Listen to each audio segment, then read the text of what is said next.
नमस्कार, आप देख रहे हैं सी न्यूज भारत। मैं हूं आपके साथ ज्योति श्रीवास्तव। वक्त हो गया है न्यूज बुलेटिन का और इस बुलेटिन में हम आपको बताएंगे कि कहां पर स्वास्थ्य केंद्र में किया गया मानसिक शिविर का आयोजन व देवरिया डीएम ने किया गन्ना क्रय केंद्रों का निरीक्षण तथा हम सबके अन्नदाता कहे जाने वाले परेशान किसानों ने की धान खरीदी केंद्र शुरू करने की मांग। तो आइए शुरू करते हैं खबरों का सिलसिला। आजमगढ़ मुख्य पशु जिला चिकित्सक धर्मेंद्र पांडे ने किसानों की आय दोगुनी करने के प्रति सरकार द्वारा चलाई गई योजनाओं का विस्तृत जानकारी हमारे सी न्यूज भारत चैनल के द्वारा देकर जिले के लोगों को जागरूक किया। किसानों के लिए क्या योजनाएं चल रही हैं और इन योजनाओं में बकरी पालन योजना क्या है, आप अपना संक्षिप्त परिचय देते हुए फोकस करें। मैं डॉक्टर धर्मेंद्र पांडे यहाँ पर मुख्य पशु चिकित्सा अधिकारी के पद पर पदस्थापित हूँ। जनपद में किसानों की आय दुगनी करने के लिए कई सारी योजनाएं इस समय क्रियान्वित हैं। एक महत्वपूर्ण योजना जो भारत सरकार की है, नेशनल लाइव स्टॉक मिशन के तहत बकरी पालन। यह 500 बकरियों और 25 बकरे के साथ ब्रीडिंग फार्म खोलने की योजना है। यह 1 करोड़ की योजना है। इसमें भारत सरकार द्वारा 50% सब्सिडी भी दी जाती है। इस योजना के लिए हमको लगभग 5 एकड़ ज़मीन की ज़रूरत पड़ेगी। किसान इसके लिए वेबसाइट है udyamimiत्र.in, इस पर लॉगिन करके अपना आवेदन कर सकते हैं और आवेदन के बाद योजना उनको सैंक्शन हो जाती है और वह उन्नत किस्म के बकरी के बच्चे लाकर या बकरियां लाकर उनको अपने यहाँ मल्टीप्लाई करेंगे और उसकी मार्केट करके अपना स्वरोजगार और अपनी इनकम डबल कर सकते हैं।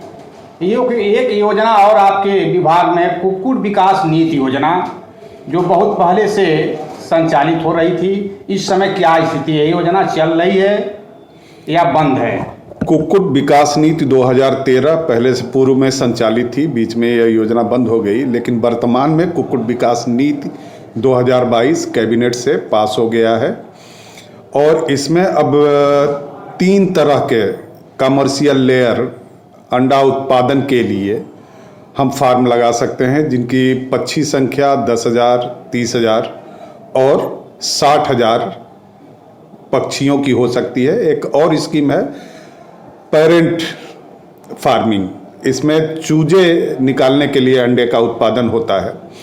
10,000 कमर्शियल लेयर की योजना 99 लाख की है और इसके लिए 1 एकड़ ज़मीन की ज़रूरत पड़ती है।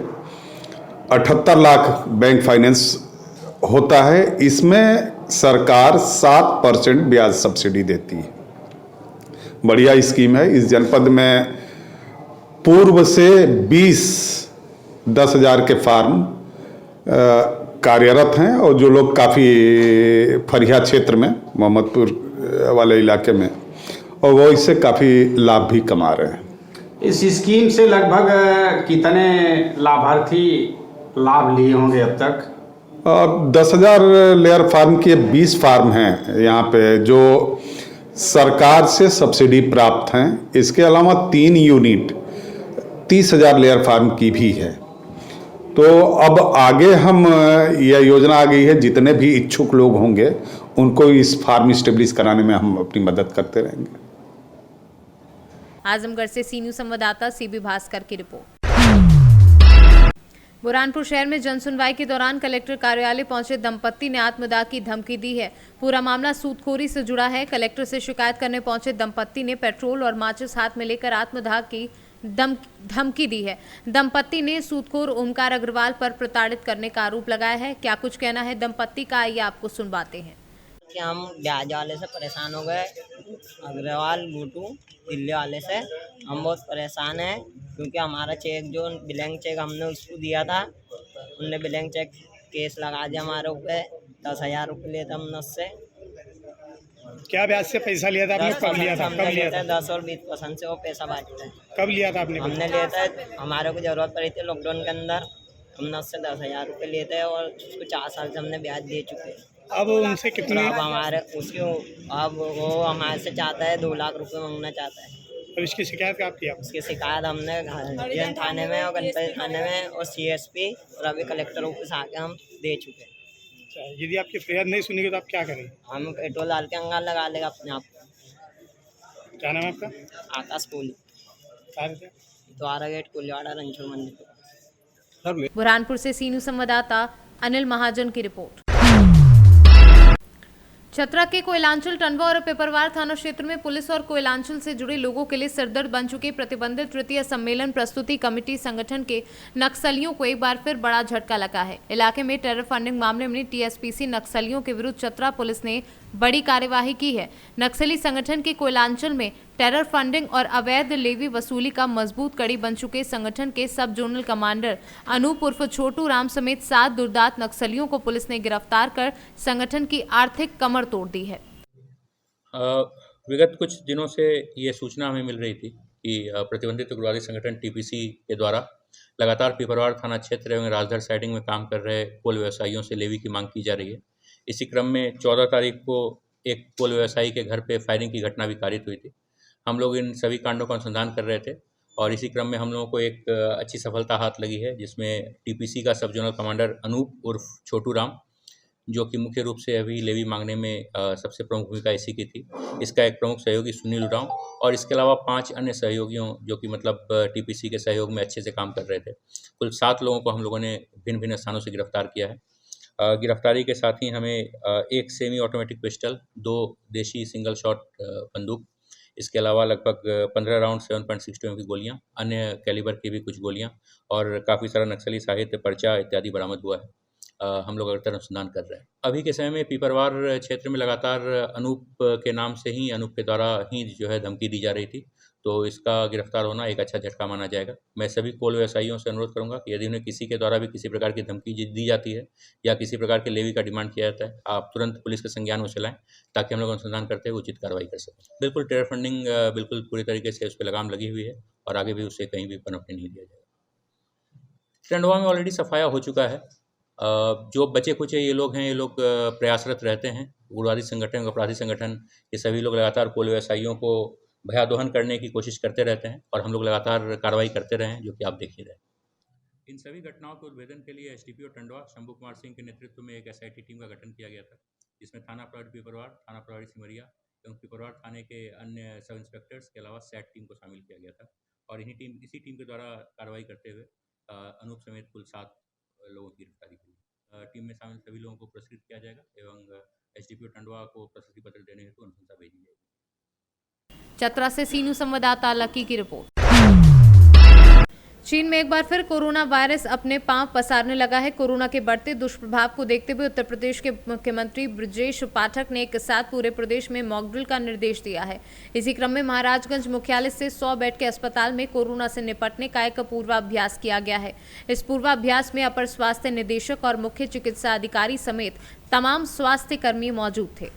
देखिए, जो कोरोना के केसेस अभी चाइना में बहुत ज़्यादा बढ़ रहे हैं, इसकी सक्रियता को देखते हुए हम लोग पूरी तैयारियों के लिए जो है आज 27 तारीख को पूरे देश में जो है मॉकड्रिल का आयोजन किया गया है, जिसमें सारी L1, L2 और L3 सारी फैसिलिटीज़ का इसी तरीके से किया गया है।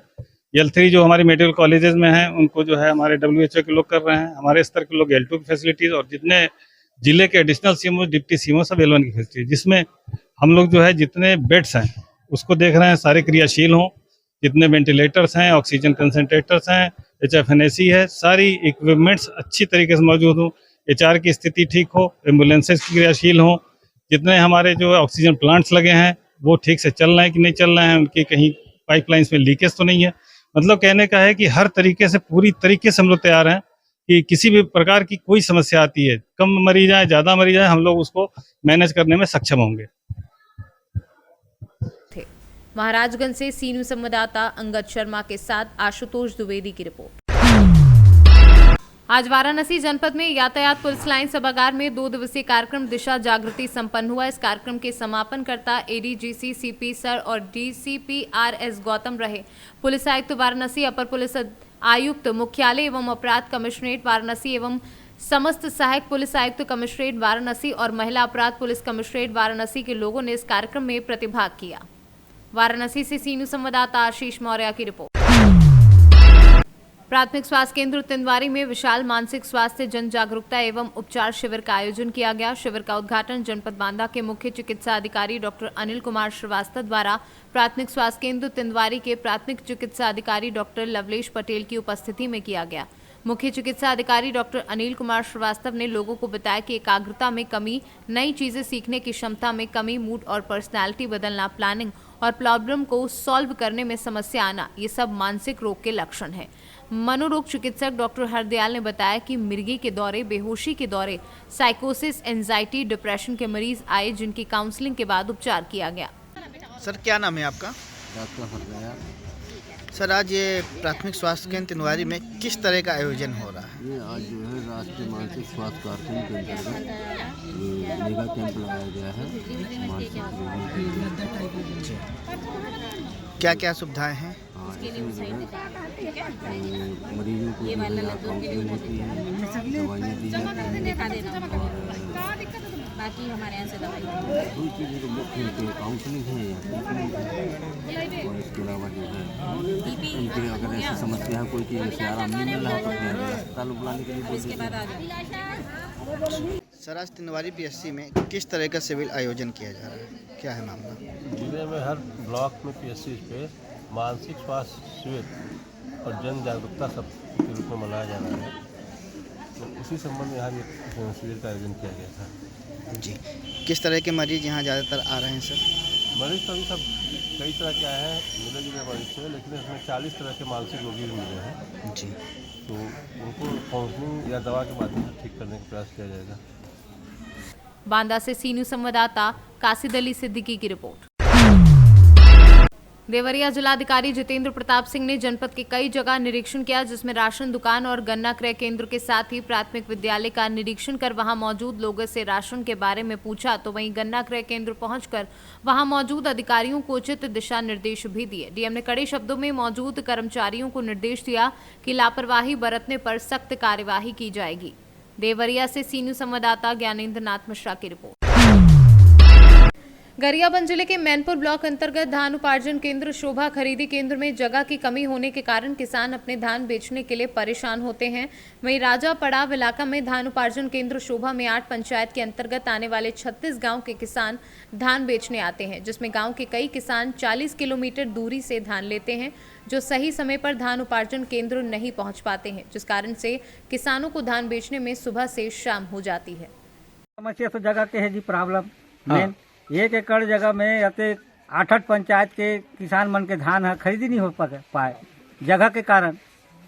तो हमरा 2 जगह चेंज करना है तब बनी। क्या होते?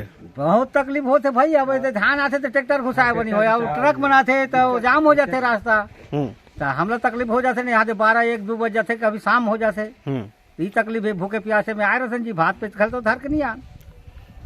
प्रशासन से ही मांग करना चाहते हैं भाई, हमारे ये मंडी ला 2 जगह विभाजन कर दे, ताकि हमरा कम जगह में हुई तो अच्छा सुविधा हुई। मोर नाम दीनदयाल मार्का में भैया। कौन गाँव? गरहाडी।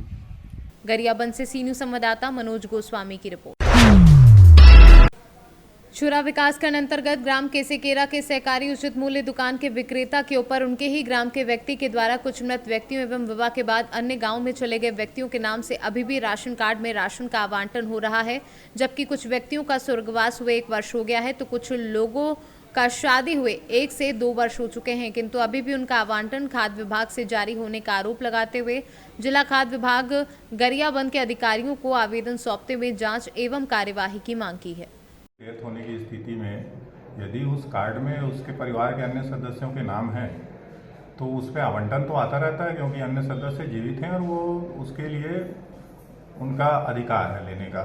लेकिन जो मान लीजिए किसी मुखिया की मृत्यु हो गई है तो उस कार्डधारी का ये दायित्व है कि वो इसकी सूचना दे और अन्य जो वयस्क महिला सदस्य का नाम उस कार्ड में है उसको वो उस मृत मुखिया के स्थान पर मुखिया बनवाए। ये कार्डधारी का दायित्व है, वो सूचना देके करवाए काम को। ये सेल्समैन हो या कोई भी हो, उसका दायित्व वही है कि वो मुखिया का परिवर्तन करवाए और जो अतिरिक्त खाद्यान्न, जैसे आप बता रहे हैं कि मुखिया की मृत्यु हो गई और खाद्यान्न आ रहा है, तो उस पर मैं संबंधित निरीक्षक को जांच के लिए लिख देता हूं। जांच के बाद ही मैं और आगे आपको कुछ बता सकूंगा। क्या नाम सर? सुधीर गुरु। मुक्ति हो जाता है वो। एकांकी वाले पूछ रहे हो कि जॉइंट वाले? जो भी वाले जॉइंट वाले जैसे मृत्यु हो जाते हैं तो जो जॉइंट खाते हैं उन्हें वो ले जाते हैं, और एकांकी वाले तो है उसको इकोस मशीन और पहले भी नहीं उठाव नहीं होता बिना आदमी के। तो आज भी इस महीने में चावल उठाव रहा है जो 3-4 साल पहले ख़त्म हो चुका है। जैसे आपकी माँ तो चावल आप लोग उठा रहे हो? नहीं उठा रहे हैं हम लोग। कैसे करते हो? उसको कटवा देते हैं। कहाँ से? खाद्य विभाग में। जी, कौन काटता है इसको?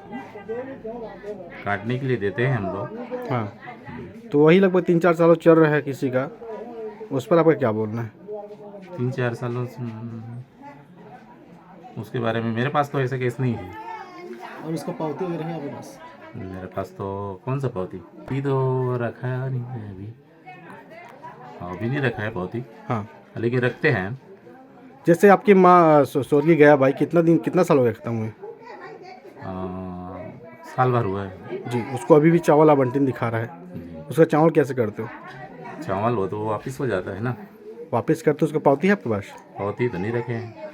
घर में है ना जी, पावती में है आपके पास? जी जी जी। ऐसे कितना लोगों का पावती आपके पास है? और लोगों का तो मेरे पास नहीं है। बाकी मेरे पास जिन एक मुश्त जो चावल होता है ना, एक मुश्त कटवाते जो है तो उसको कटवा देते हैं। क्या नाम आपका?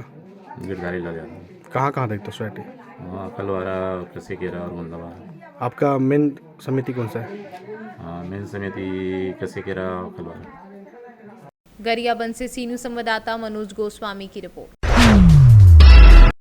जौनपुर जिला अंतर्गत शाहगंज के मजरिया गांव स्थित न्यू दिल्ली पब्लिक स्कूल का पहला वार्षिक उत्सव सोमवार को आयोजित हुआ। बतौर मुख्य अतिथि कार्यक्रम में शिरकत करने पहुंचे पूर्व सांसद धनंजय सिंह ने कहा कि छात्र राजनीति ही मजबूत लोकतंत्र का आधार है। उन्होंने कहा कि अच्छी शिक्षा और संस्कार ही देश की तरक्की का आधार है। कार्यक्रम में विद्यालय के नन्हे मुन्ने बच्चों ने समाज में फैली बुराइयों पर प्रहार करते हुए विभिन्न कार्यक्रमों को प्रस्तुत कर लोगों का मन मोह लिया। आज आपके स्कूल का पहला वार्षिक उत्सव है, ऐसे में वार्षिक उत्सव के लिए क्या कहना चाहेंगे? पहले सबसे तो मैं आप सबको नमस्कार करता हूँ। और वार्षिक उत्सव जो एनुअल डे की आप बात कर रहे हैं, देखिए एनुअल डे एक बच्चों में एक समग्र विकास के तौर पे लिया जाता है। पहली बात तो ये, पढ़ाई के साथ साथ बच्चों के लिए के अंदर ये टैलेंट भी होता है कि कुछ बच्चे जो पढ़ाई में कम है लेकिन अदर टैलेंट्स में they will be better than that, तो हम उसी के लिए। और एनुअल डे क्या है? हमारे स्कूल का वार्षिक उत्सव है। हमारे स्कूल बना, बढ़ा, आगे चला और किसके कारण चला? आप पेरेंट्स लोगों के कारण चला। आपके बच्चे, आपके पेरेंट्स, मेरे टीचर्स, गार्जियंस, ये सब एक बॉन्डिंग करके चलते हैं जिससे कि ये स्कूल आगे बढ़ता है। और उसी स्कूल को बढ़ाने के चक्कर में हम लोग क्या कोशिश करते हैं कि हमारे पेरेंट हमसे मिले। और ये वार्षिक उत्सव एनुअल फंक्शन जिसको मैं बोल रहा हूँ आमतौर पर, बच्चों की आप देखिए, आपने जैसा कि आपने देखा ही होगा किस तरह बच्चे परफॉर्म कर रहे हैं। तो ये जो वार्षिकोत्सव है ये उन बच्चों के अंदर जो एक मेन टैलेंट होता है, एक तो उसको ही बाहर निकालता है। दूसरा, पेरेंट्स जब आते हैं तो हमको भी अच्छा लगता है कि भाई हमारे पेरेंट्स से नन्हे मुन्ने को देखने के लिए आए। और तो और स्कूल में मैं तो शुरू से कहता आ रहा हूँ, मैं खुद एक पेरेंट हूँ, फादर हूँ, तो मुझे पता है कि सिर्फ पढ़ाई का बटन ना हो बच्चों को, पढ़ाई के साथ साथ उससे अलग क्या है हमारे पास, यही सब तो है को करिकुलर एक्टिविटीज़। अगर ये हमारे पास जितनी ज़्यादा रहेगी, बच्चे उतना नेचुरल थेरेपी के तौर पर, नेचुरल के तरीके से उसको सीखेंगे। और मैं तो ये भी गारंटी से आपके साथ कहता हूँ कि बच्चे जितना नेचर से सीखेंगे ना, उतना बुक से नहीं सीख पाएंगे। बुक वो एक लैंग्वेज है, एक दिशा है, लेकिन उसको हम जब इम्प्लीमेंट करते हैं अपने जीवन में तो कैसे करेंगे? इन्हीं सब चीज़ों से करेंगे। आज ये बच्चे जो पहला हमारा वार्षिकोत्सव है, इस दिन मैं रियलिटी मेरे पास शब्द नहीं है बताने के लिए कि इन बच्चों ने कितना अच्छा परफॉर्मेंस किया। आप लोग भी हमारे साथ लगातार जुड़े रहे, हमको आगे बढ़ाने में आप लोगों का भी उतना ही योगदान है जितना कि बच्चों का। मैं आप लोगों से निवेदन भी करता हूँ और आपके साथ आप लोगों को बोलना चाहता हूँ कि आप लोग इसी तरह हमको सपोर्ट करें, हमको कोऑपरेट करें कि हम शिक्षा के साथ इस एरिया में, इस पूरे लोकेलिटी में, शाहगंज जौनपुर में इस स्कूल को बहुत ऊपर तक ले जाए और अपना एक स्पेशल ब्रांड के तौर पर हम तैयार हो। इसी के साथ थैंक यू। वार्षिक उत्सव में मुख्य अतिथि कौन थे और उनका क्या परफॉर्मेंस की क्या प्रतिक्रिया रही? एज ए चीफ गेस्ट हमारे पास माननीय श्री धनंजय सिंह जी जो पूर्व सांसद रह चुके हैं, उनके साथ साथ कुछ उनके मतलब मुख्य अतिथि के तौर पे धनंजय सिंह जी तो मुख्य थे, लेकिन डॉक्टर विजय कुमार सिंह जो पूर्वांचल यूनिवर्सिटी के प्रेसिडेंट टीचर एसोसिएशन के हेड हैं या एक कि मुख्य हैं उन लोगों ने भी अपना आकर यहाँ पर अपना विशेष समय दिया, उनको भी धन्यवाद देना चाहता हूँ। ये उन्होंने अपना मुख्य टाइम जो एकदम कीमती समय होता है वो यहाँ पर दिया, और तो और हमारे बच्चों को जो कि सब परफॉर्म करते हुए देख के बहुत खुश भी हुए और उन बच्चों को मोटिवेट किया, और हमारी जनता जनार्दन हमारे पेरेंट्स इन लोगों को भी मोटिवेट किया, और जिस तरह से वो लोग समाज के लिए कार्य कर रहे हैं, मैं उम्मीद करता हूँ कि इन लोगों का आशीर्वाद हमारे बच्चों पे, हमारे स्कूल पे और सारी जनता जनार्दन पे बराबर बना रहेगा। जौनपुर से सी न्यूज संवाददाता दिवाकर मिश्रा के साथ दीपक सिंह की रिपोर्ट। फिलहाल इस बुलेटिन में बस इतना ही। देश दुनिया की तमाम बड़ी खबरों के लिए आप देखते रहिए सी न्यूज भारत।